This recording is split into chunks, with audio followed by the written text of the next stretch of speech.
Mbote bandeko lelo na to ekola na Lydia tokoye kola SYY. Sala yango yo moko épisode 1 ndenge nini ya kosala makiki.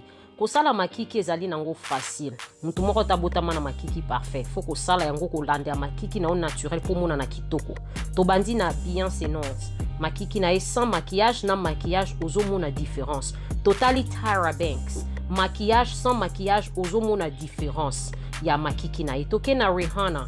Maquillage sans maquillage ozomona différence ya makiki na toke siko na Jennifer Lopez. Otali maquillage na ye na sans maquillage makiki ne ozomona différence. Makiki ezaka kolandi makiki na yo naturel o tressé yango na crayon ya couleur makiki na yo to gel. Li susu fo e forme longi na yo elanda forme makiki na yo. Soko za forme moko na Rihanna makiki na yo fo ezala na angle mukie na suka.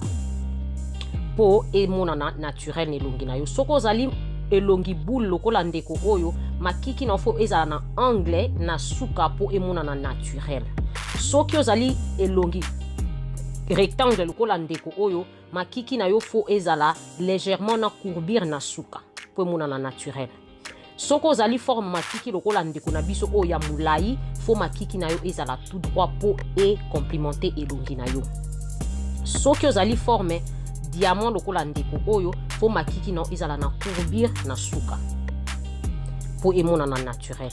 Soko ozali forme motema lokola ndeko na biso a mwasi fo makiki na yo ezala rond po emona na kitoko présentable pe naturel.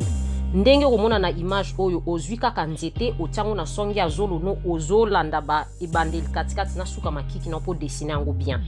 Ndenge na lobaki makiki mutu mota botama na makiki parfait faut ko dessiner on na crayon to gel ya couleur makiki na yo po mona na kitoko mais faut landa pe forme longi na yo. Donc lelo na toye kola na Lydia sala yango yo moko makiki prochainement.